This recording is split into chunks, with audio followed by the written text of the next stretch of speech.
Wait, you have a TV? No. I just like to read the TV guide. Read the TV guide. You don't need a TV. Television addict! Television addict! Television addict!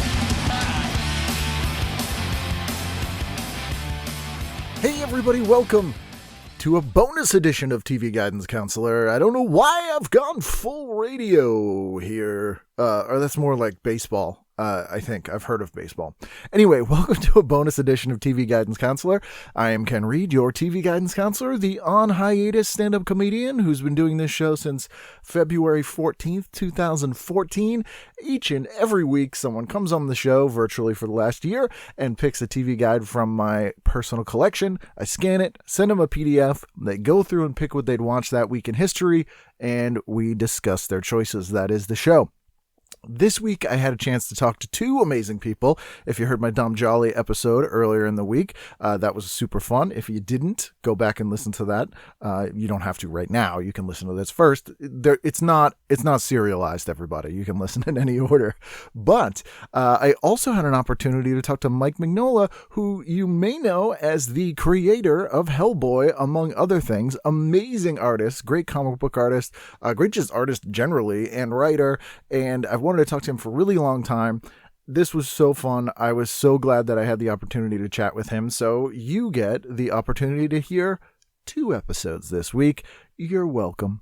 If there are other people you'd like me to try to get on the show, you can email me at tvguidancecounselor@gmail.com or ken@icanread.com, or I'm on social media at TV Guidance or at Kenneth, KENNETHWREID. That's Kenneth W. Reed. You can send me a message there. You can go on our Patreon. You can go, just Google. Yeah. I mean, I'm not endorsed by Google, but I think I can say Google. I don't think I'm going to be in trouble with Big Bing, if that's still a thing. Anyway, you'll enjoy this. So please sit back, relax, and enjoy this bonus episode of TV Guidance Counselor with my guest, Mike Mignola. TV is my friend, and it has been always there for me in time of need. Mike Mignola, how are you, sir? I'm fine. How are you? I'm doing well. You had said to me before we started recording, this is the most homework you've ever done for an interview. Yeah. Because usually my interviews are about me, so I can do that off the top of my head. But I did need a bit of a refresher on what I was watching on TV. Yeah, and it's funny because it ends up being, or at least in most cases, more about you than you thought it might be once you start taking a look at what you were watching as a kid. I don't know if that was the case. Well, I remember, when I think about what I watched as a kid, there are only 3 or 4 shows that pop up, but there's separate categories. There's the stuff I remember watching endlessly that left no impression. How many millions of episodes of Flipper and Gilligan's Island and shit like that. Though Gilligan's Island did scar me in an interesting way. But then there are those couple moments from other shows that have haunted me through my whole life. The things you caught just a little tiny bit of. And they all seem to be concentrated in that 1970s area. Yeah, it's funny too, because especially in that 1970s era, to your point, you would catch these things. You didn't necessarily know what the hell you were seeing. And it was really hard to go back and figure out what it was. And there were so many shows that this sounds ridiculous when I explain it to kids, people younger than us, where you would go to school and tell other people what you saw and you'd sound like a lunatic. Or there's the thing where you all saw that same movie. So you would just did you see that thing? Yeah, what the fuck was that thing? and everybody would be talking about it. And not just for that next day, but there were some shows you talked about, it seemed like, for months. I remember because I was in Boy Scouts, and you would go backpacking for a week. So we had no TV, but we would just talk endlessly over that one TV movie we had seen that year. Do you remember what it was? No. Because that was... I do. The one movie that springs to mind that for years you would say, do you remember this show? I mean, I'm sure we talked about it at the time, but even years later, we would talk about, do you remember this movie? About this downed B-52 bomber in the desert, and it turns out the crew is all ghosts. Yes. And, people would go, maybe, kind of. And then little by little, you found the people that remembered it. And then just recently, there's a good DVD copy out there, and I rewatched it. And it's one of those crazy things where I rewatched it, and it was almost exactly the way I remembered it. Yeah. I had rewritten the very beginning of it. So actually, it was a little bit better the way I had rewritten the beginning. But for the most part, the whole time you're watching it, you're going, yep. And the most chilling moment was exactly the way I remembered it. It was so stamped on there.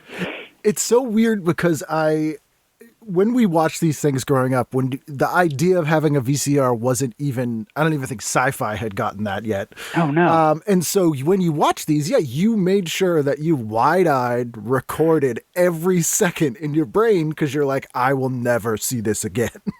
Well, the same thing with when a movie was in the theater. If you didn't see the movie in the theater, you knew you had to wait at least a year for it to be on TV, but they would cut out the good parts. Yes. And then once it was on TV, you also never knew if you would ever see it again, which is why, and again, trying to explain this to young people, where you go, oh no, when the TV guide would come, you would scan through there looking for movies. And if it was on at 2:30 in the morning, you set your alarm to get up because you didn't know if Frankenstein versus the Wolfman would ever be shown again. Right. You couldn't rent it. You might be able to get one of those Castle 8mm things of it with no sound, and it's like 5 minutes of the movie, but that was about as good as you do. But I also think it made a huge impression on my generation, especially of people who do what I do, right? Because we were so starved for these movies, and you were so at the mercy of when they would be shown that you just sucked them up because you didn't know if you'd ever see it again. And now, and I always say, there were only like half a dozen monster movies, right. when I was a kid, and you endlessly search for them, where now you can't turn on the TV without stumbling across whole networks devoted to vampire movies, right. Or everything is at your fingertips because of DVD and everything else. But back then, I think we were so starved for this stuff that it made such a huge impression. And there's something about watching something and thinking, I will never get the chance to see it again, so I'm going to, like I said, suck it up. It's not just like one of those things where you go, oh yeah, I'll watch it again later. It's like, no, this is the one and only time I have to see this. If I miss it now, because you're sort of at the very tail end of that Monster Kid generation, where that shock theater package of the Universal movies had kind of gone in the 50s, so it predated you a little bit, but you were still sort of young enough to fall in love with that sort of mid to late 60s monster craze of like Addams Family, Munsters, and that sort of fun stuff, but where it was a little bit more sanitized.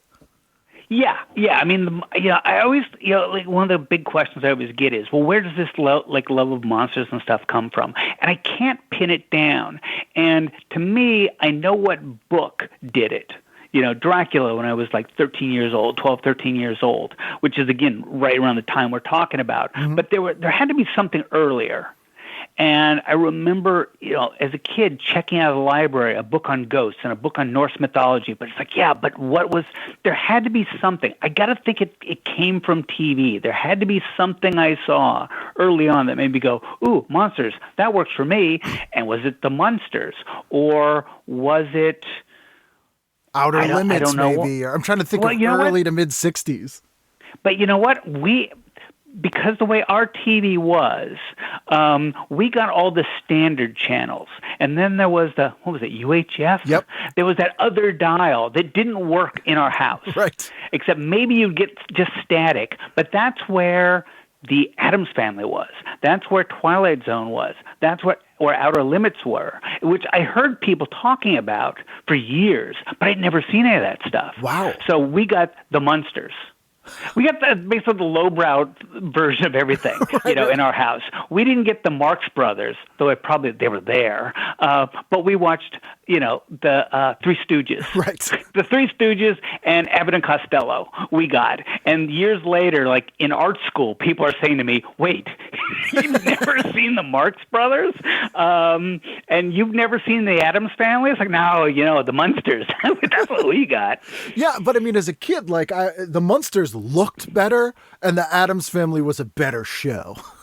It's funny because I went back and looked at the Munsters recently, and I think maybe the first episode, and it really looks like a Universal monster movie. Yeah. I mean, it's got, and I think they cleaned it up as the show went on, but early on, at least the thing I'm remembering, and this is from not too many years ago, it seems like Eddie Munster was sitting inside the fireplace, and everything was draped in cobwebs and stuff, and it really looked like one of those Universal monster movies. Because even the like B Universal movies or the shows, like you look at something like Thriller, which again I'd never seen as a kid, but if it was Universal, they did it up, they used cobwebs and shit, and the Munsters really had that feel.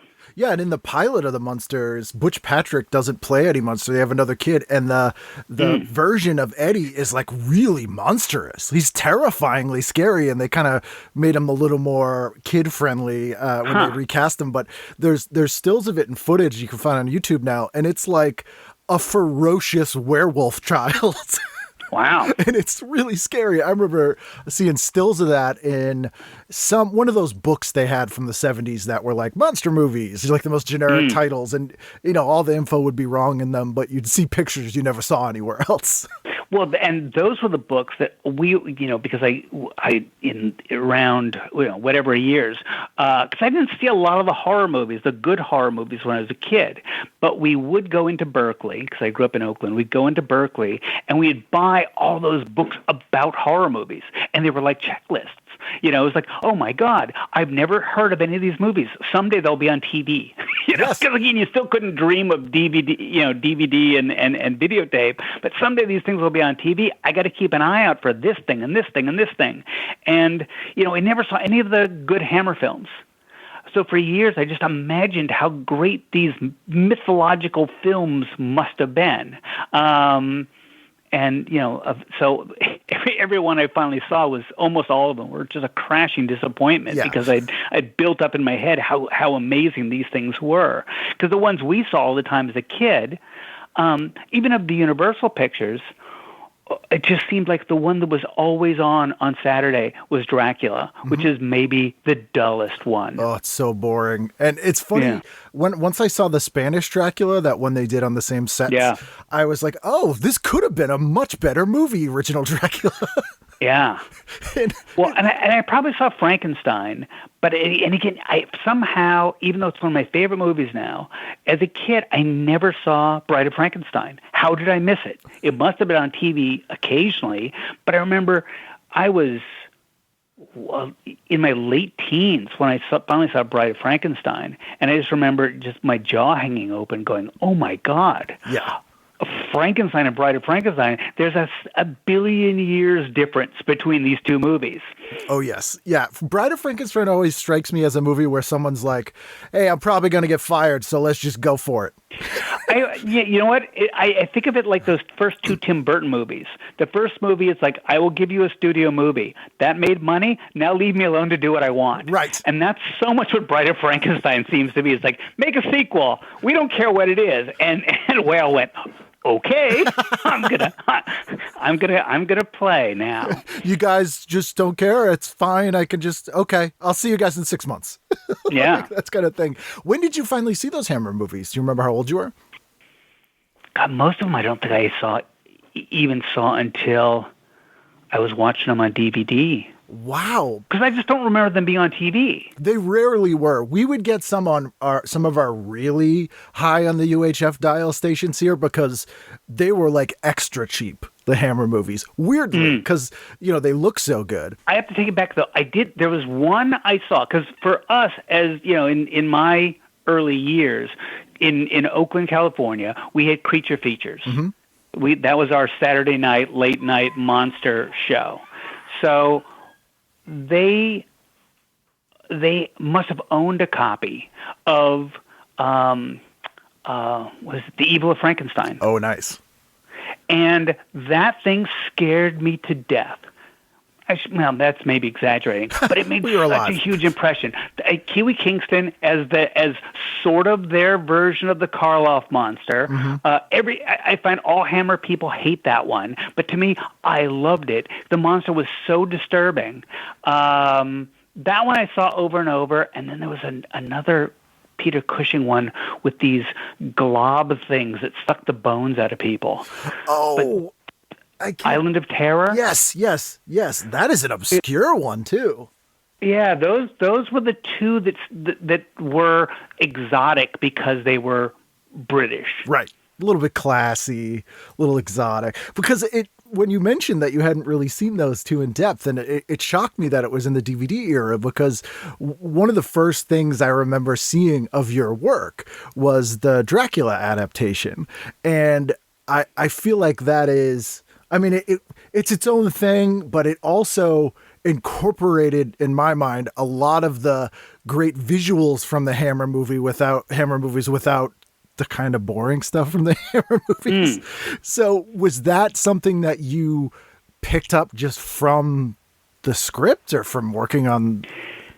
No, I mean, again, I think I was just really dealing with what that movie was. I don't think I was trying to do anything else.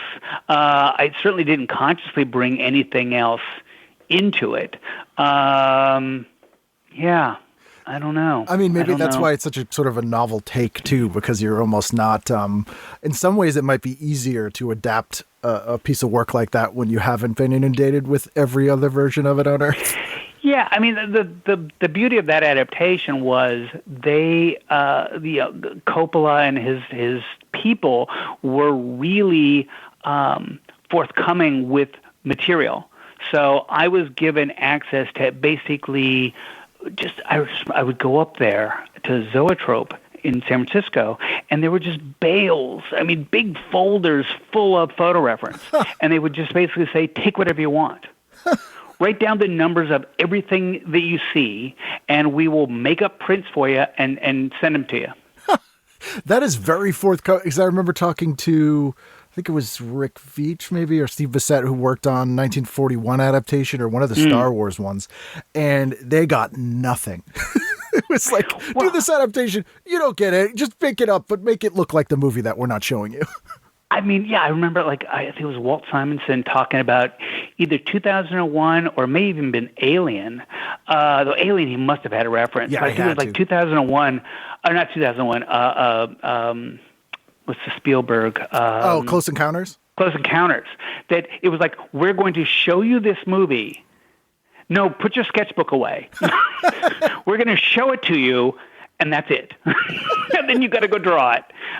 So, you know, I hope your memory is good. And maybe they didn't even show him the movie. Maybe it was like, yeah, here's a dozen pictures, and we'll just, yeah, I've never seen the adaptation, so I don't know what he ended up drawing. Flashcards. But yeah, that certainly wasn't my experience. I mean, they basically gave me everything I wanted. But that reminds me of something in a funny way, that it's almost like that your generation of artists trained for that in some way, in that if you loved these movies and you couldn't see them all the time, everyone I know who went into the creative arts either made their own movies like little 8mm in an attempt to make something to watch, or became an artist and would constantly draw things from these movies just to have something to look at.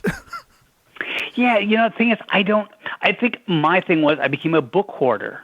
You know, so it was like scrapbooking these movies. I couldn't see the movie, but I could have all the different books about vampire movies and horror movies, so I could have that catalog of all that visual stuff. Because I don't really remember drawing stuff from the movies. I don't remember drawing monster movies or monster, you know, characters. I don't remember drawing Frankenstein as a kid. I don't remember any of that. So I think I'm a little out of step with a lot of those kind of guys. Right. But it made a huge impression, but it led me more towards hoarding the images and it led me to the books. It made me a horror reader. That's interesting. So growing up here in New England, because the other thing I was going to mention is your point. You grew up in Oakland, and I'm always surprised every time I'm reminded that you're a California guy. Because your work has this to me, has this sort of New Englandy Northeast feel. And obviously spending a lot of time in Providence as a kid, I used to find Lovecraft stuff everywhere, which was sort of pre-reanimate. Like people didn't even really care too much about him. And so it's funny how I never equate you with California. Well, yeah, because California, what do people equate with California? I don't draw palm trees. Right. I draw creepy things because horror stuff is England and it's New England and that kind of stuff. So visually, that's what's inside my head, not, California sunshine and, right. Surfing. Right. So when you were getting these books and sort of collecting this library, that time that you were probably also doing this was also that time when America sort of post-hippie became a little bit obsessed with supernatural, ESP, In Search Of, that sort of stuff. And I imagine that sort of became a little bit of an interest too, just given your work later? Not really. Oh, wow. I remember when the UFO stuff got really big. But again, I don't remember that, and because I know there was TV stuff, but I only remember the books. And the way I have two brothers, the way we divided up books, everybody kind of picked a separate category. So my middle brother, Scott, he, for whatever reason, was the Chariots of the God, Bermuda Triangle. He read all that stuff.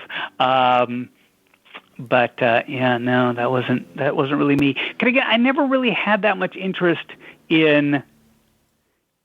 Well, I shouldn't say this. I would say I don't have any interest in the true stuff, though. True ghost stuff, I've always loved, and I say true with the quotation mark around it. But the one thing I do remember on TV, and I don't know when this was, but it made a huge impact. Was there was. And I don't know where it was, somewhere there was a haunted Toys R Us. Oh, wow. I've never heard of this. And there was this thing on TV where they had a medium and a film crew in the aisle of this haunted Toys R Us in the middle of the night. It might not have been a Toys R Us. I'm not sure what it was, but I think it was some kind of toy store. It was certainly a store of some kind. Right. And they're in the aisle, and the medium sees the ghost and is talking very patiently to the ghost. And of course, you can't see the ghost, but there was something so disturbing about this.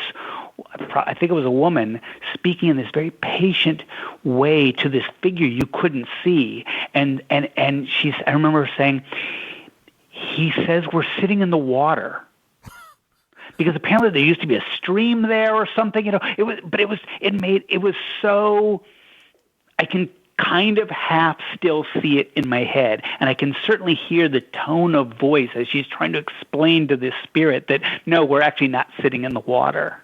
Wow. I mean, that's like the ultimate kid terror in that, to your point earlier, where horror is sort of England, New England, and that sort of stuff. When you put that in a place of joy or sort of a modern place that a kid especially would be very familiar with, there's something really terrifying about that. Well, and sad is something I've always related to. There was something so sad about it that you're trying to patiently explain to this spirit, no, you're just confused. Right. You're in a toy store now. Right. It's funny how many of these things just left this little teaser in my head, these couple little moments. There's even a moment in one of the Batman shows that, and again, I remember watching Batman. I can kind of see it. Didn't make a gigantic impression, except, and maybe I'm completely wrong, maybe I've invented this scene entirely, but I remember a bit where, for some reason, Catwoman she's about to fall into some bottomless pit. and Batman is holding her, and then they have this like sad exchange, like it's like, if you just give up, I can pull you out of this hole, and she won't give up, and he drops her. And again, maybe I've rewritten this over the years, but I remember that being such a sad, emotional thing, which is not something you usually associate with the old Batman TV show, right? This like sad, emotional moments. But I think I've turned whatever I actually saw into this heart-rending moment. Were you that kind of kid anyway? Like a really empathetic sort of, dramatic's not the right word, but like sort of imbuing things with emotion kind of kid? I think I always responded to that stuff in a real strong way, which is weird that so much of, when I go through the TV guide, so much of what I watched was just like crappy comedy stuff. but it's those kind of like tear-jerkery kind of moments that a lot of those kind of things stuck out. Even, I mentioned Soul Survivor, which I think came out in '70, so I had to be 10 years old. Yeah. So that's pretty early for that thing to and I just saw it the once until, just recently. I just saw it the once as a kid because I don't think they aired it again. But there's a bit at the end where they found a guy's body and they're putting him in a body bag, and he's describing in horrifying, like panicky detail that they're putting this flag over his body. So because as they would find these bodies and they would bag them up, the ghosts would disappear. Huh. And I remember word for word what he was saying in his panicky thing. So it wasn't really scary as much as it was super sad and emotional. So those are the things that really, left a mark. Right. As they, in theory, as they should. The things with an emotional anchor are the things that should stick with you, but it's something I weirdly don't hear as often, which is kind of funny because when you say it, it makes perfect sense. Like, of course. It's funny because, that's also one of the ones that are, Channel 2, our local station, they must have owned a copy of Moby Dick because that John Huston Moby Dick movie, because it's the drama of it, those dramatic moments that made such a gigantic impact. Whereas I know a lot of guys are super affected by the visuals of the monster stuff, but for me, it's always been those dramatic moments, unless we talk about Dark Shadows. And again, I think because Dark Shadows was forbidden territory. Right. That was, for whatever reason, I never saw it or saw so little of it that I had this craving for it. I would spend most summers, I think, because my mother had died when I was really young. My brothers and I were sent off to live with my aunt over the summers. And my cousin was a little bit older than us, so he was allowed to watch Dark Shadows. So my earliest memories of Dark Shadows is sitting outside the room where he was watching Dark Shadows and listening to Dark Shadows. Interesting. So I didn't see it. And then I remember being at somebody else's house and seeing it was on, and it was one of those rare moments where there's actually a monster, and like a guy turns into a werewolf and somebody stabs him with a pair of scissors. Again, I've tried rewatching Dark Shadows looking for that scene, and there's another bit that made a gigantic impression. Again, I must have just walked into a room when this scene was on, and there was a head inside a glass box. Mm-hmm. I know the scene you're discussing. And that thing, and I think there's another scene where somebody's burning a hand and throws a hand in a fireplace. Those couple little bits. Maybe I saw more of it, but it was just those couple things where I was like, oh my God, what am I looking at? And they made this stamp in my head. Yeah, because you weren't supposed to see it. Right. And certainly you never expect to see a head in a box with its eyes opening.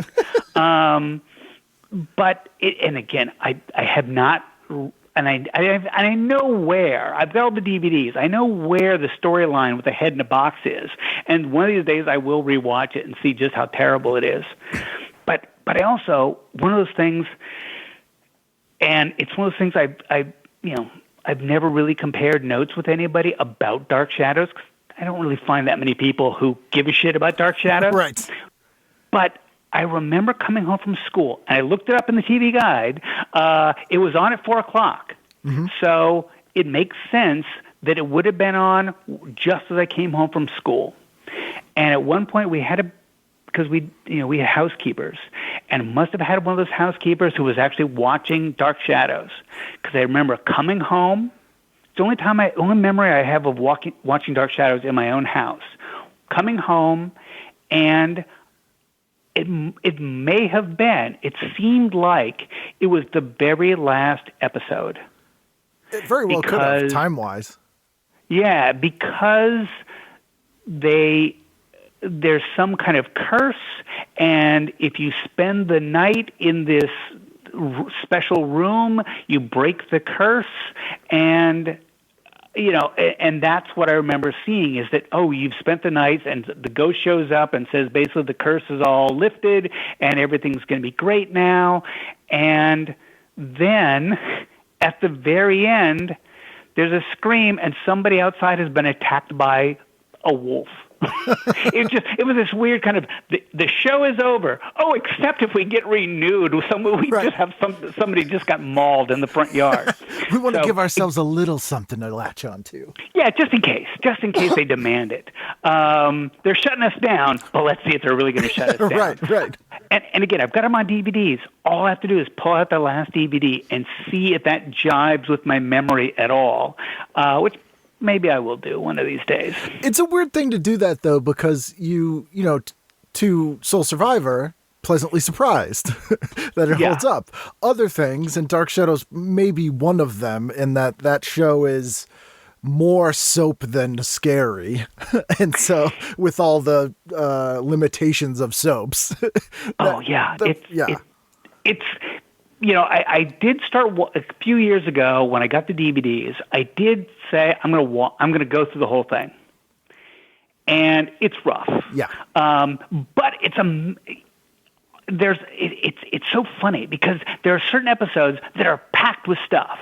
It's almost like it's sweeps week. So Barnabas goes crazy. He kills 6 people and he walls a priest up in the wall. Right. And then nothing happens for the next 18 episodes. So it's fine for background noise, even though as background noise it starts to drive you crazy after a while. Yeah. But I was saying I'm going to watch the whole thing. Well, I maybe got through a quarter of it, which is pretty darn good. And one of these days I'll pick it up where I left off and Well, there's hundreds of episodes. Some more. Yeah, I mean, there's a lot. People are like, I marathon Dark Shadows. That's why you haven't seen me in 4 weeks. But it's, like those early ones where they're first finding Barnabas Collins and stuff, and they're really, yes, it's very cheaply done, but it's so much. Maybe that's where my love of this stuff came from. Just that idea of a vampire chained in a coffin. Even if I only knew about it from other kids talking about it, it might have been enough that when I read Dracula, I was like, yep, this is it. This is the stuff. Because you talk about that New England thing. It's that foggy, that opening music to Dark Shadows and the big mansion and all that stuff. That's so much the world that's inside my head. It's interesting too because when there are a few movies that were shot in the sort of the Bay Area that I think are set in New England. One of them being John Carpenter's The Fog, and the other one being a movie called Dead and Buried that Dan O'Bannon did. I don't know if you've seen either one of those. But The Fog, yeah. Yeah, The Fog. But it's funny that they've used basically where you grew up to represent what the place in your head. When I think about them now. Yeah, that is funny. Yeah. So weirdly, even having grown up here, when I think of that sort of stuff, I think of The Fog and Dead and Buried. That's funny. There was another one. There's another one that haunted me as a kid. Well, there's a couple other ones that haunted me as a kid. One I'd really love to get on DVD. maybe somebody can send me a bootleg Oh someday. yeah, a listener 'cause may have one. If The Vulture. I have not Do you seen know it. this one? No. It's one that, Creature Features would show every other week. And I just remember, and apparently it's about a guy who's like half vulture. Huh. I think it's British. But I just remember a woman gets off a bus and walks through a cemetery, and as she goes through the cemetery, a tombstone starts to wiggle back and forth, and something, I think it flies out of the grave, but you just see the shadow passing over her head, and then I think later she's either dead of a heart attack or her hair's turned white, I don't remember. And I remember something about cliff and dead sheep. The rest of it's kind of a blur, but that opening bit made such a gigantic impression. And you would think if I saw the whole movie, there has to be a visual of a guy who's half man, half vulture. For some reason, that's completely missing from my memory. Maybe it was so terrible looking that I just, or maybe I was so scared that I never saw that part. I don't know. I have good news for you. Yeah. The Vulture, 1966. It was produced in Canada but shot in Cornwall in the UK, and currently the entire film is on YouTube. Oh. Which is All right. a new phenomenon. In the last year, for some reason, all these sort of lost TV movies and never picked up pilots, people have just been dumping them on YouTube. And at first I would watch them right away because I'm like, this is going to go away real soon. But they're not touching them. It's really weird. Well, I've had a real hard time watching anything of any length. Considering how much time I can spend on the computer, I've had a hard time watching anything of any length on the computer. I've always been a DVD guy. Because if I want to see something, on the off chance I like it, I need to own it. Yeah. There's definitely a hoarder mentality to me. There's yes, that seems like something not only that I need to see, but I need to have that. But I will have to, watch this one. Speaking of the right guy there. Yeah. I'm trying to think of another one that's like that. Oh, again, I remember being at my aunt's house and catching this very odd thing that scarred me for years. And I remember talking to Stephen King about it. Because he had written that book didn't he write a book about horror films? Dance Macabre, yeah. It's one of my favorite books. I always recommend that book to people who are trying to write comedy because I'm like, look, the structure's exactly the same. This explains it really well. But I remember describing this one scene that was burned into my memory, and he was like, no, sorry, I have no fucking idea what that is. He doesn't know. Somebody is sleeping in bed, and it's like a ventriloquist dummy, I think with a long knitting needle, is walking around the foot of the bed. And it's not Dead of Night? Is it black and white? No, it's not Dead of Night. It's black and white. The more I thought about it, because I think also in the same movie, the devil shows up. And so which made me think it's probably Mexican. Yeah. And of course, Del Toro, of all people, Del Toro knew what it was. Of course And I did. can't remember now what it's called. I want to say Attack of the Puppet People. Oh, it might be that. Yeah, because K. Gordon Murray re-edited all those for U.S. Yes, it must be Attack of the Puppet People. That makes sense. Yeah. Those Mexican movies. I bet you got more of those being in California than we did here. Maybe. But that's the only, I don't remember ever consciously watching that stuff. It was just one of those things, like I walked into a room and somebody else was watching this, and I was just like, what is that? Why would you do this? Yeah, oh my God. And that's the one, I think that was the only one that I didn't know what it was. That's the only thing I can think of where I had no idea what it was, and I would ask people for years, what is this? Do you know? And people are like, no, I have no idea what that is. I love that you went to the two people who might know in the world. One of them didn't and one of them did. It's weird because I must have talked to Stephen King for a total of about 5 minutes once. And that's the only thing I remember talking to him about is, it was like, how is it? I just said, hey, you're Stephen King. Maybe you could solve this problem. It's my one chance. Yeah, I vaguely remember that movie airing, but I don't recall seeing it. Because did you grow up Catholic? Yeah. I think so. I mean, here in New England, I think everybody is sort of culturally Catholic, even if we didn't grow up that way. But weirdly, there was a UHF channel that showed Spanish language movies, and they would show all the El Santo movies. And it hit me how Catholic a lot of that stuff is, which makes sense, but then also mixed with weird Aztec stuff. Yeah. And there's so many of these things I wish I had seen as a kid, because I can only imagine the impact that stuff would have made. But yeah, never saw any of the wrestler stuff, so never saw the Aztec mummy stuff. And it's just not the same watching it now. It's fantastic. And it's funny, I've used so many of those kind of things in my work, right, but entirely based on a picture I've seen in a book and my idea of how cool it must have been. So I'm not hamstrung by how terrible these things were. I've just made them into the greatest things ever inside my head. That's almost well, it isn't almost better. It is better as having them almost like springboards, or like, hey, tell us a story about this. Well, it's like, I've seen people do super faithful, like stories about like The Shadow, right, or Doc Savage. And you go, yeah, that's fine. You've made it as dull as the original. Right.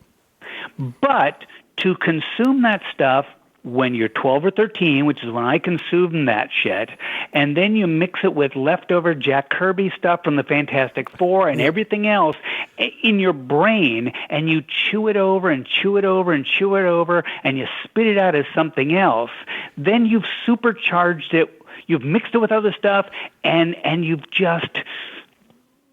coughed up something that's as great as you remember it being when you were 12.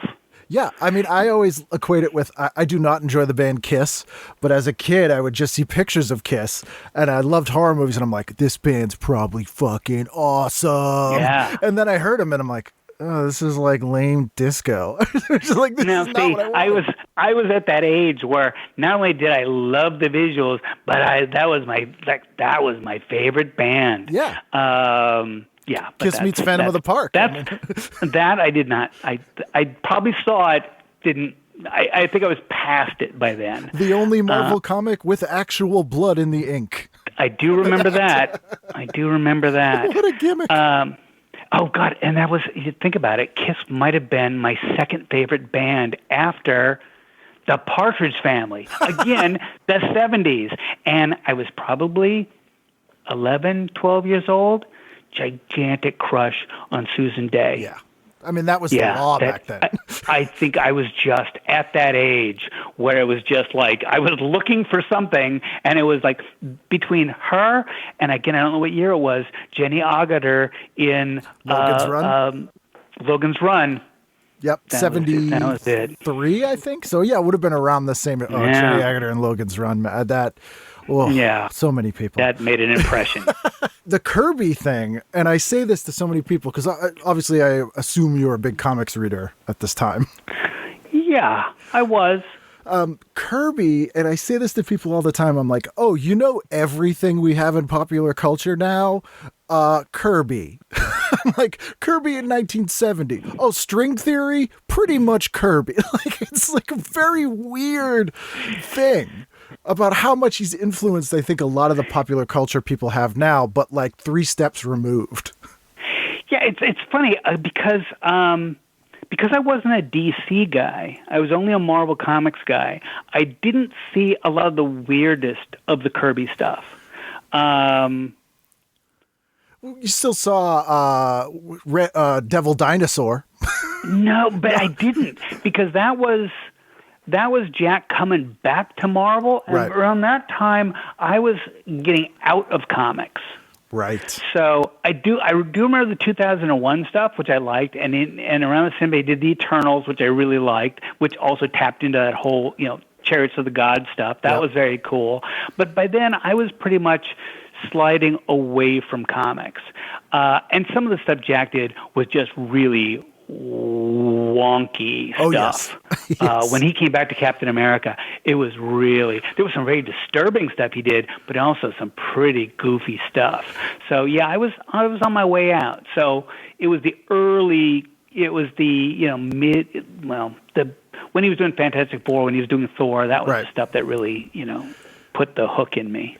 It's so you're kind of the first generation of people who grew up with comic books and television who started making stuff. And I always find that fascinating for the very reason that you just said. You're sort of cherry picking the best of those things, inadvertently or on purpose. What struck me very weird, just fairly recently struck me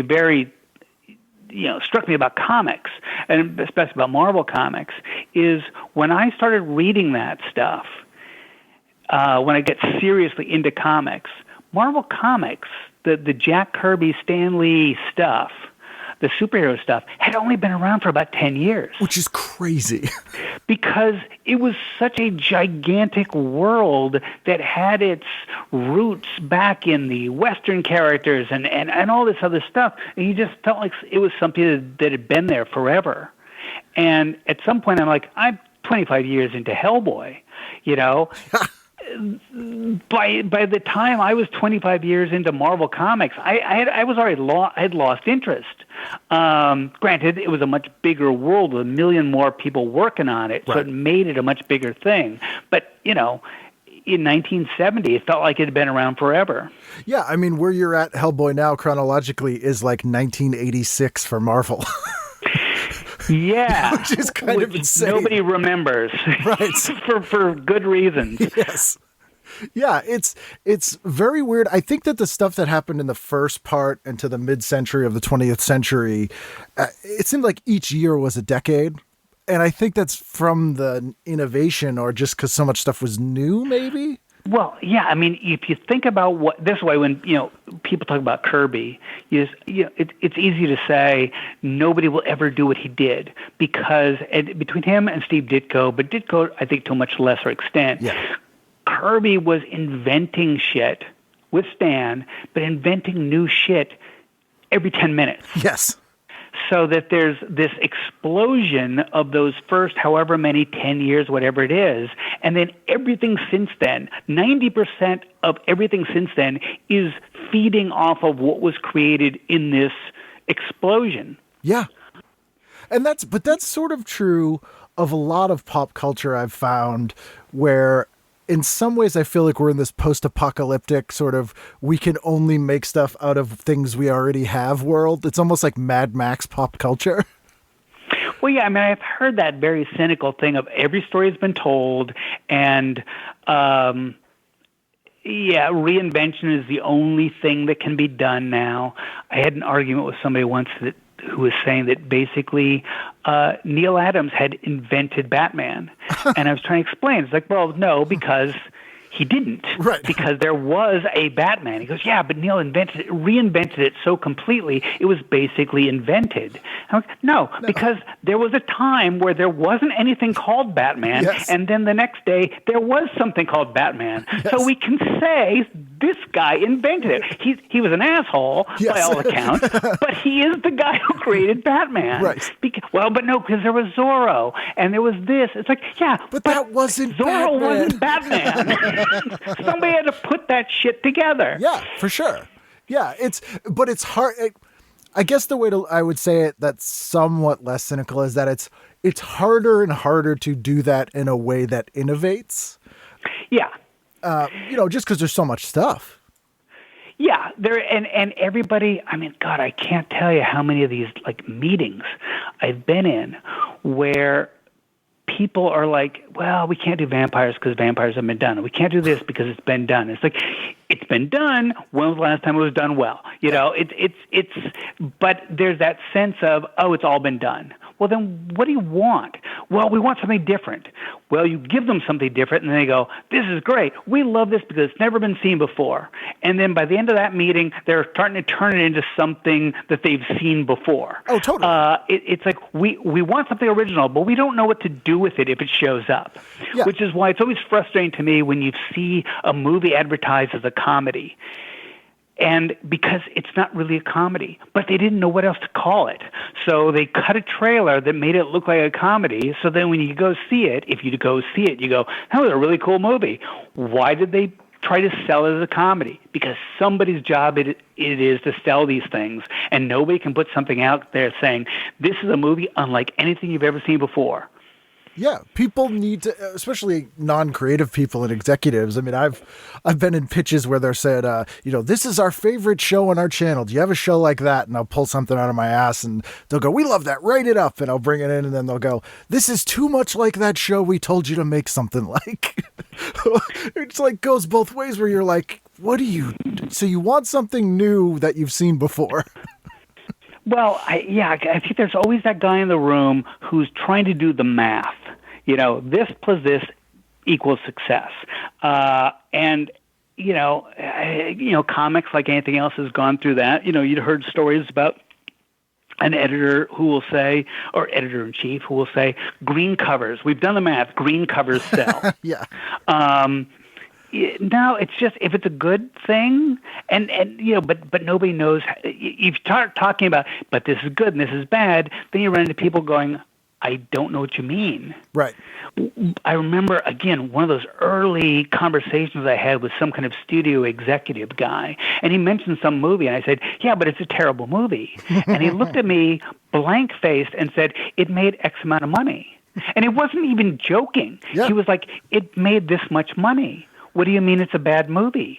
Yeah. And I just remember the blood draining out of my face and looking at this guy going, oh, my God, I have absolutely no frame of reference to talk to this guy. Because if it made money, he literally doesn't understand how you could say it was a bad movie. Right. And it's like, but look, guys, the thing is, the things that appeal to the most people tend to be the most mediocre. Like, that's just how things work.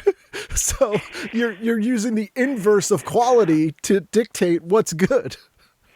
So the beauty is, and having worked in Hollywood a little bit, when I now see something that's really interesting, I'm just all the more amazed that it made it, that it exists.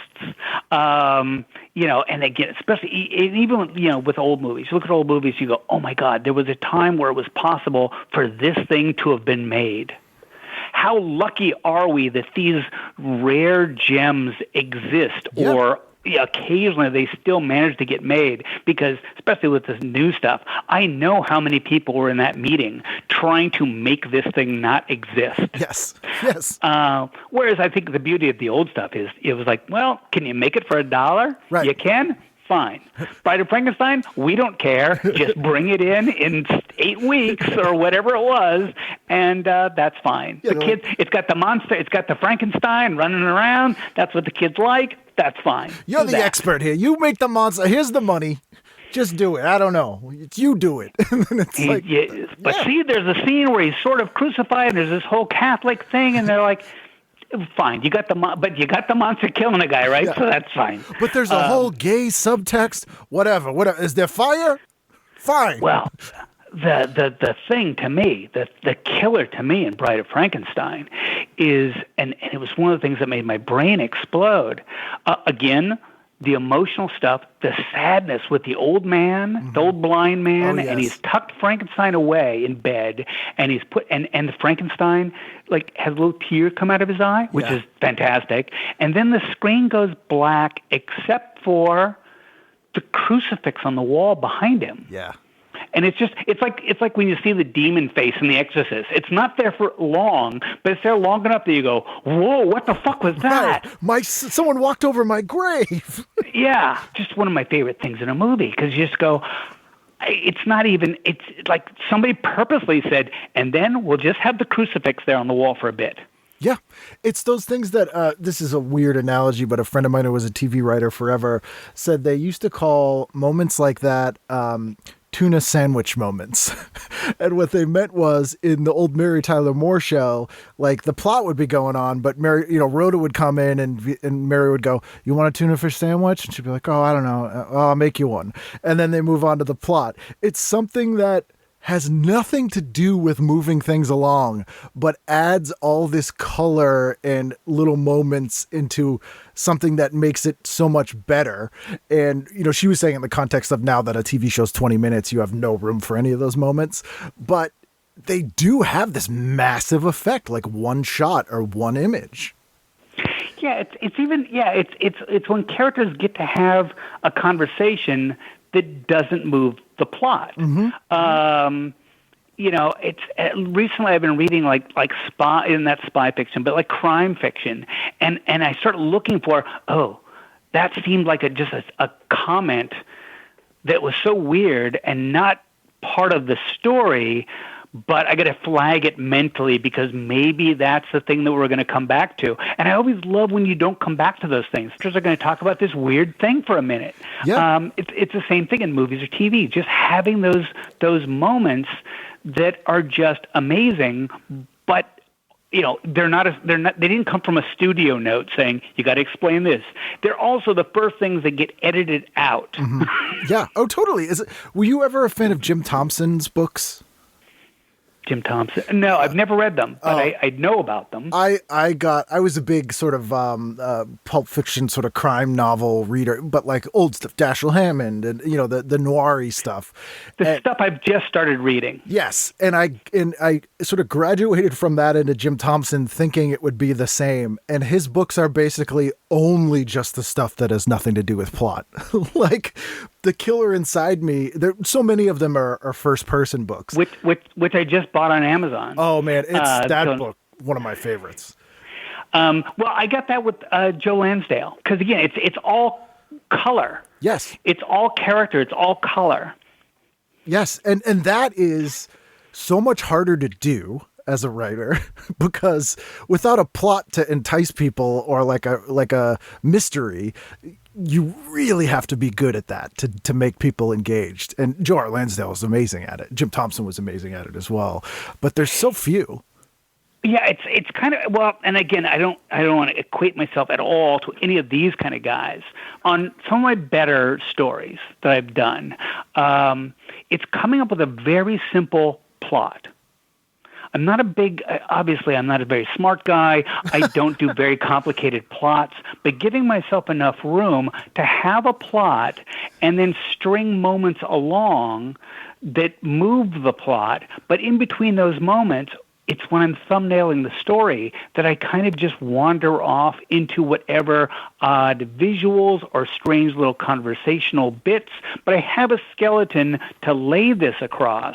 And the ones that have worked best are ones where I did zigzag all over the place and go down some odd paths, but again, had the structure of a ongoing story that I knew where I had to end up. So yeah, I'd like to think that I've without knowing what the fuck I was doing, I'd like to think I did a couple things like that. No, and I could, you absolutely have as a reader, I can agree with that. And those are the things too that I look at when I think of Kirby and the influence on people like yourself or someone like Paul Chadwick, especially thinking of the Thing stuff. The things I think of are not the Thing, smashing stuff and doing action. It's him like reading the paper and smoking a cigar, like having to do eating pancakes. Yes, exactly. The image, when you say The Thing, the first image that pops into my head is him eating pancakes because somehow he's got a fork that can pick up like 36 pancakes at the same time. And his mouth can open wide enough to eat 36 pancakes in a bite. But also, this guy who does normal stuff like we do, trapped in a monster body, is that sadness that you were talking about earlier, where it's not quite the wish fulfillment of I'm Superman. It's sure you're strong, but also this is really sad. He did spend a lot of time moping about being The Thing. He was actually like not my favorite comic book character. I know a lot of people, maybe because even as a kid looking at him going, man, he'd be a bitch to draw. Yes. I somehow discounted him. But I like the stretching guy. Oh yeah. Mr. Fantastic. Although Mr. Fantastic. I would always, as a kid who liked to draw, be like, oh man, I can't figure out how this is going to work. I mean, the Hulk was fun to draw. Oh, yeah. I thought the Hulk turned out, because that was one of my first gigs, right. The Hulk turned out to be a shitload harder to draw than I thought he was going to be. Oh, why? Was there a specific reason or a thing that you were like, oh my God? I think because you want to exaggerate all the anatomy, but he's also a compressed shape. Right. And somehow like to fit together. I mean, I can draw him better now, I'm sure, but I had a hard time. But back then I didn't know how to draw anything, so everything was hard. So I won't take up your whole afternoon, but I'm curious, did you, as a comic fan, even though you were getting out of them, by the time the sort of late 70s came around and you were starting to work in comics, were you watching any of the television stuff we had at that time? Because that was until the 21st century, you know, and maybe the Burton Batman movie, the best we were getting was those two Captain America TV movies and the Incredible Hulk show and Wonder Woman. I remember vaguely the Hulk show. The Captain America movies I didn't see, or if I saw them, they didn't register. Yeah. I do, it's funny. I remember, because my brothers and I, when, there was a comic book store in downtown Oakland, and it was like an hour walk from our house to get there. So we would pilgrimage down there on a Saturday afternoon. Mm-hmm. We'd walk down to the comic book store and walk back. And I remember walking back and fantasizing about, can you imagine if they could ever make a movie or a decent toy of any of these characters, because it was just something you could never imagine. Of course. And then, you saw this stuff on TV. You see the Captain America with the motorcycle helmet, and go, well, they're certainly never going to make it. Wasn't there some dreadful Spider-Man movie where he's, and you just go, well, they'll never do it. It can't be done. I remember, and again, this is jumping ahead years, but when we saw that second Terminator movie, mm-hmm. and with the liquid metal guy, that's what, and I think I saw it. It was after hours at the San Diego Comic Book Convention, and I don't know who I saw it with, but I remember saying to people, "Just saw that movie, and yep, they can do anything. Yep. Not that they're going to put us out of business, but everything's going to change because they can now do anything. Whereas as a kid, you just couldn't imagine." But to mention the superhero stuff, the stuff that did make a huge impression was those cartoons as a little kid, because there was an afternoon Captain Satellite, Channel 2, Captain Satellite, some guy in a spacesuit who introduced, the old Marvel cartoons. The Marvel marching superhero, those ones. Oh, and I remember, man, I tell you, I get a warm feeling if I replay the theme music. They're dreadful. Yep. I've seen little bits and pieces. I've never watched a whole one. But again, even the emotional impact of certain scenes, and again, for whatever reason, why am I fixated on like the, oh no, Lady Dorma's going to die kind of moments? Those made a big impression. It's big stakes. It's big stakes with characters that you're familiar with. And I think even as a kid, seeing these things 2D flat in a comic and seeing them moving at all was just this extra. We were like, oh, this is crazy. Like even the Ralph Bakshi's 67 Spider-Man, which is really not great aside from the music. I still enjoy watching that because it does look like sort of Ditko comics in some places just come to life. And there's like a thrill to that I can't quite verbalize. Well, I also think that they were so earnest, they were so, they took the material serious.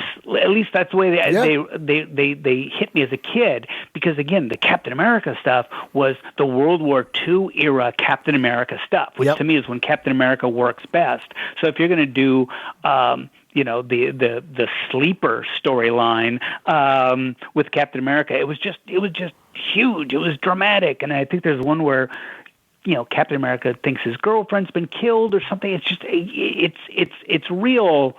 Yeah, just gut level punch stuff. Or if I think of like So those were big. the Fleischer Superman cartoons, which look amazing and are terrible stories. Yeah. But to that's like sort of the Batman the Animated Series stuff, or the stuff that like Dini and Tim were doing. It's almost like, let's make those Superman cartoons, but how we remembered them being good. Well, that's the trick to that stuff is let's not look back at them. Let's run the film footage that's in our head and not try to create, based on what they really were. The Fleischer stuff, it's very cool looking. I probably saw one or two of them as a kid, but I've never really been much of an animation guy.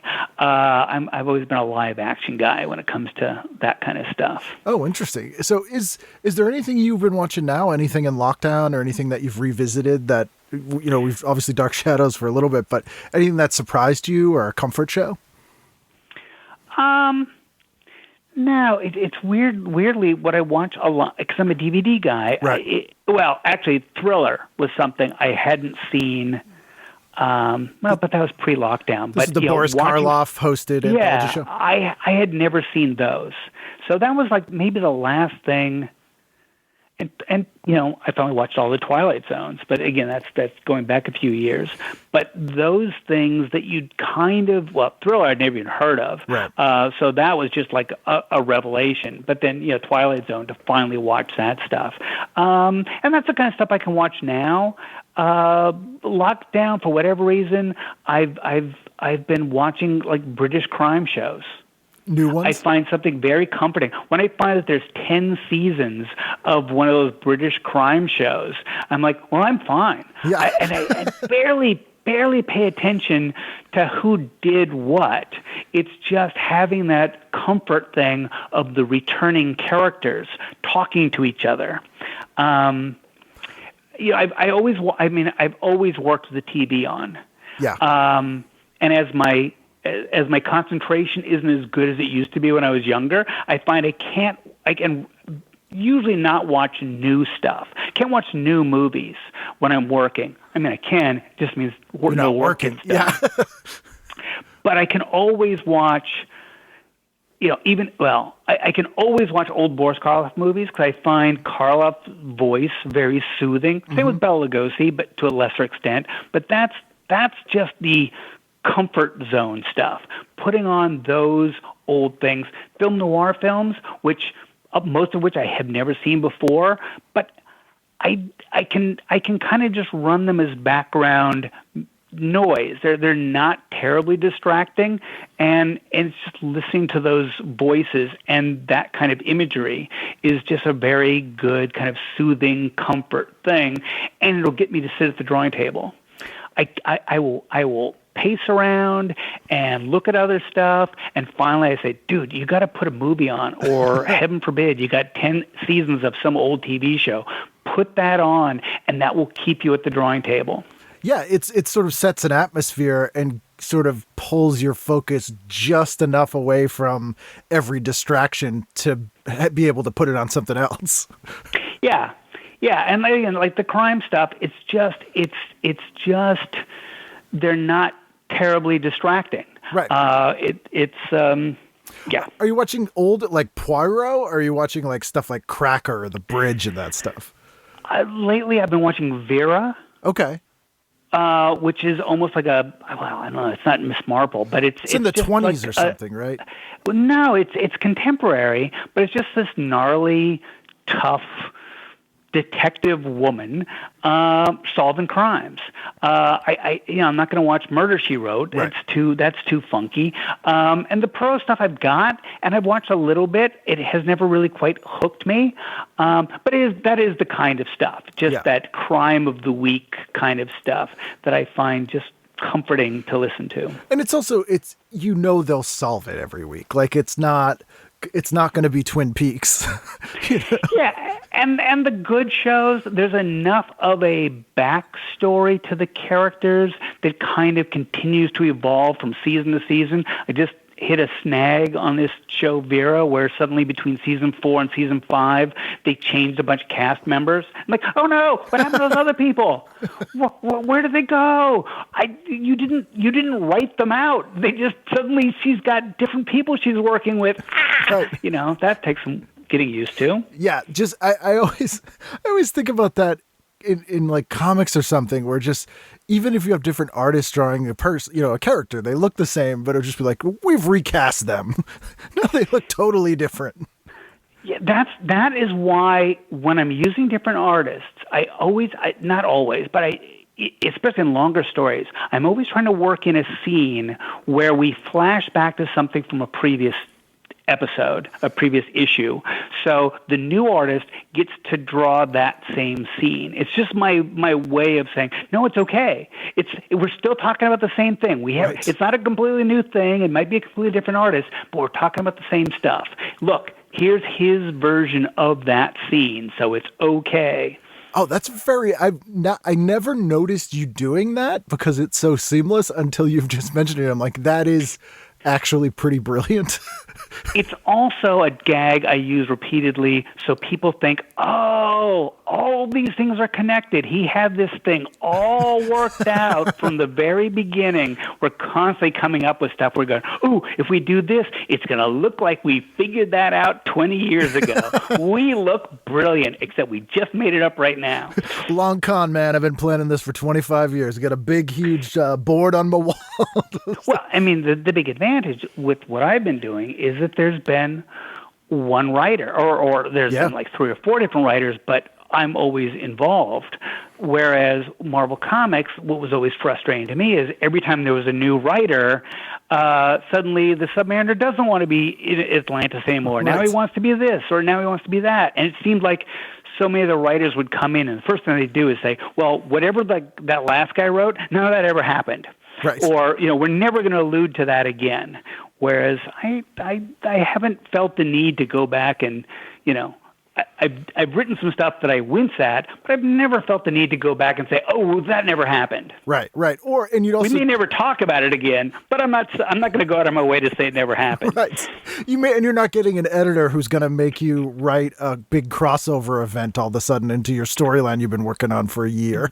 That is the advantage to owning your own material, is that, the editor basically checks my spelling. Yeah. I mean, I remember reading the Alan Moore Swamp Things, and he had which sounds crazy now, but it's like they made Alan Moore do an Invasion crossover and something about Crisis in his Swamp Thing story, which he did brilliantly. But I'm like, you just, even telling someone that happened, they'd be like, there's no way that happened. Well, one of the writers that worked with me early on the BPRD, one of the reasons I got him to leave DC to go work on my stuff was I can't remember what series he was writing, but every issue or every other issue, it would be, oh, but now you have to do something that crosses over with this. And he could never get his own storyline going because he was constantly saying, yeah, but now we have to cross over with this and cross over with that. And I said, how about you come over here and I leave you alone? Yeah, I mean, which is why I love, like, one of the other things I first saw of your work was Gotham by Gaslight. And I was so fed up with the continuity stuff that those Elseworlds, which I don't even think it was called then, were brilliant because it didn't matter. It wasn't connected to anything, but you were still getting the essence of a character. Yeah, I ran into that with, when I was at Marvel, I only did 3 issues of the Hulk, but this whole not crisis, it was this Secret Wars thing was going on. And I remember I was in the middle of drawing my 3rd issue of the Hulk, and because everything was so late with the Secret Wars stuff, I remember I got a note or a phone call or whatever saying, oh, you have to add this crossover bit, this 4 pages extra thing onto your new comic, right? So I'm whatever, the one I'm working on, add these 4 pages. And I'm like, yeah, but those 4 pages completely negate what we just did in the issue before. Right. And I remember the note from Jim Shooter, or the word I got back from Jim Shooter was, well, then that issue that's completely drawn, just redo it. Oh. And it's like, wait, it's finished. And you're saying to make these 4 pages work, we throw away an entire comic that's finished? Fortunately, my editor went in, and I had one of those editors who would actually go in and argue with Jim. Right. But it was just that idea that this is what comics are now. It's just everything is a string of connected stuff. So if you're following this storyline, we're going to trick you into buying everything else. Yep. And that was one of the things I think we've stuck to this with all the Hellboy stuff. I said, well, when we do these spin-off books, I never want to start a storyline in one story that finishes in another book. I want, and if somebody just wants to read Hellboy, I want them to be able to just read Hellboy. If somebody just wants to read Lobster Johnson, I want them to just be able to read Lobster Johnson. If the more they read, the more they see of the big picture and the world. But at no point will it be, this storyline continues over here in a book you didn't want to buy. Yeah, and it's to like sort of what you were saying when we started, where, well, that makes money, and that isn't how you should build stories, when you do these crossovers. And comics is the only world I can think of where they got away with that, although obviously the influence of comics on the movies recently has changed that. But I don't think I've ever watched a TV show where they were like, and for part 2 of the A-Team, make sure you watch Remington Steele tomorrow. Well, it's my fear with what I hear about, like with a lot of these Marvel shows that are coming up now, is that you really need to know everything. Yeah. You need to have seen all the movies, and even, and again, I haven't seen the TV shows, but watching the movies, it's kind of like, oh, that's right. I have to remember that this movie takes place before this movie, which is why the Black Panther is in this, and it's just, it's falling down that. It's following the comic book model. Yeah. And I remember saying at one time, talking to whoever was editor in chief, I think Tom DeFalco at the time, and he was talking. They were building all this stuff like that, and I said, "Don't you realize the problem is?" Your reader, to some extent, your reader is going to feel like it's obvious that you're tricking them into buying stuff they don't want. Right. And if they ever come to the point, because Marvel's publishing more and more stuff, if they ever realize they don't have to read everything, they might realize they only need to read 5 books. Right. You're trying to get them to read 40 books, and they might suddenly wake up one day and say, you know what, I only really care about 3 of them. Yeah. And that's a problem. Yeah, I mean, even when I was an avid comics reader, and they'd reference something, and you'd get that thing where it was like, see Fantastic Four issue 141, or the little references they'd have in there. I would always be like, oh, I have to do homework now. Yeah, or heaven forbid, you go, oh, I don't have that comic. Yeah. Where am I going to find that comic? Yeah. Yeah. I mean, my big complaint is that because of that, we'll never get my dream show, which is a Evel Knievel style 70s set Ghost Rider. Oh, well, who knows? I mean, the thing is, God knows, at this point, there are 60 trillion channels. True. Apparently no end of money to make TV shows. Yes. And, you just have to be in the room with... A guy has to come along who's a hot director or a producer who is, well, I don't know if you're going to find anybody who's old enough to remember the cool Right. Evel Knievel toy. But if there was such a guy and he was suddenly in power, you might get that. We need a 2021 James Whale who can make his own, do whatever he wants for one thing. Oh, yeah. Yeah, and maybe that's who Del Toro is. I mean, Del Toro is one of those guys who, is successful enough that he gets to make movies where you go, what was the meeting like for that movie? Nobody wanted that movie, but Del Toro is Del Toro, and he could get people to do things that ordinary people wouldn't. Yeah, he got them to remake one of those 70s movies that was one of the TV movies that, to your point when we started here, that everyone talked about for years. the Don't Be Afraid of the Dark, which was people were like, remember it was this TV movie and they were little monsters and they lived in the fireplace. And everybody talks about that movie. If I saw it, it didn't leave any impression. Wow. I've still never seen it. Because again, it's like one of those ones where you go, I could go back and watch it now, but if I didn't see it then, it's not like be this the same. other movie everybody talks about, Gargoyles. Oh, yes. Didn't see it back then. Or there was a Scarecrow movie. Didn't see it back then. Yep. Night of the Scarecrow. Dark Night of the Scarecrow. That movie is horrifically sad. I can't watch it because I saw it as a kid, and it's so sad. Well, isn't it? Yeah, I mean, maybe I did see that one because it isn't like they basically kill a guy and string him up as a scarecrow. Yes. Yeah. A developmentally disabled guy. He's almost like Lenny of a Mice and Men type character, and he's sort of falsely accused of a thing, and they kill him, and he comes back from the dead. But it's like that. Seeing that as a kid, just that opening, I was like, I'm devastated now. I can't, I tried to rewatch, and I don't know if you've revisited The Outer Limits at all, but the episode, the Architects of Fear with Robert Culp.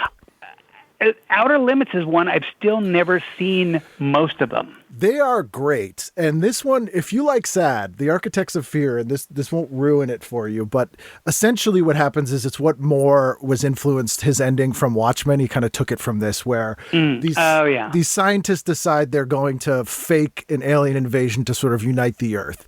But the way they do it is they have these tiny little alien creatures that they got on a moon mission, and they've realized they can take its DNA and turn one of them into a monster, like a giant-sized one. And they need to do this. And Robert Culp literally pulls the short straw. And the whole episode is him turning into this monster. And he's got a wife and kids. And you're just like, the whole thing of like, when is he no longer him? And it disturbed me as a kid. And it's only so much sadder now. I rewatched it and it just broke my heart. I know I've got the box set around here someplace. And because I've never been a science fiction guy, I did have to watch the Zanti Misfits one. Yes. Because all you have to do is see a picture of that thing and you go, okay, that I have to see. But for the most part, I haven't seen them. The two Harlan Ellison ones are worth watching too, that he sued about Terminator for, that they ripped him off, which is Demon with a Glass Hand and Soldier. Those are really good. I will have to put my complete loathing of Harlan Ellison aside to watch those. Yeah, no, I hear you. But the stories themselves are incredible, especially if you're a Terminator fan. You're like, oh, okay. Yeah, it's my Harlan Ellison experience. I'm usually pretty good at distancing myself from the people and the work. I had the misfortune of just encountering Harlan 3 times in 24 hours. And as somebody pointed out, at least you got it over with in a day. You got the entire range of Harlan Ellison experiences. Every possible Harlan Ellison experience you managed to get in 3 encounters within 24 hours. So just be glad you got it over with fast. You're not the only person I've heard things like that from about. Yeah. But there we are. Well, thank you so much for doing this. I really appreciate you taking the time and doing the homework and everything as well. Oh, it was just so weird looking at an old TV guide. And really that idea of how much is compressed within a relatively short period of time. Yeah. Because I did, again, I think I had the range of like 70 to 72 with the TV guides that you sent. And so I saw Dark Shadows was on at 4, and then I saw a little teaser for the Brady Bunch. And I went, not Brady Bunch, but like Partridge Family. I went, oh shit. They're within a 2 or 3 year period. You don't think of those two shows existing in the same shared universe. No, because one takes place in the pre-color days, and one takes place is in the all the colors days. Yes. Yeah, so. That especially that time in history, that late 60s into the early 70s, when you did have that transitional time, culturally as well.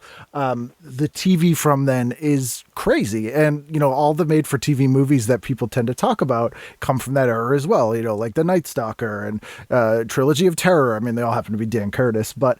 Trilogy of Terror is the movie that I remember everybody talking about. Yes. And probably talking about for years. And again, it's one of those movies I have no desire to rewatch it because it can't hold a candle to the impression it made as a kid. And everyone always only remembers one of the stories. Yeah. I feel bad for the other ones because but yeah. A trilogy of one. Yeah. Oh, and just before I let you go, because it would bother me, are you willing to share how Gilligan's Island disturbed you? You teased that. Oh, I'm glad you brought that up. I won't say it's ruined Shakespeare for me, or Hamlet in particular, but there is an episode of Gilligan's Island, and again, I have no recollection of any of the other plots on Gilligan's Island, but on one episode, they stage a musical production of Hamlet. And I can still hear the song, and it's a nothing scene in Hamlet. It's Hamlet, I'm giving you fatherly advice as you go off. Or it's not even Hamlet. It's like one of the other characters is going off to college. Never a borrower or a lender be. Do not forget, stay out of debt. It's a musical number in Gilligan's Island, and every time I watch any production of Hamlet, as soon as that scene's in there, it cuts to Gilligan's Island in my head.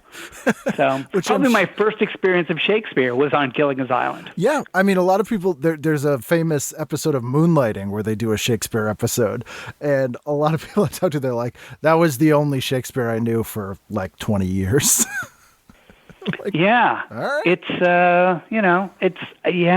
that's at least you got some Shakespeare. That's true. It's better than none. I don't know if they're using it anymore.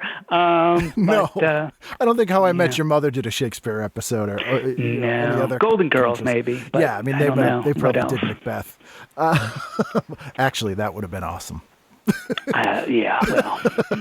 Cool. Probably wouldn't have been on my radar. No, not at all. Well, thank you so much for great talking to you. My pleasure. I'm glad I took notes, and I'm glad I did my homework.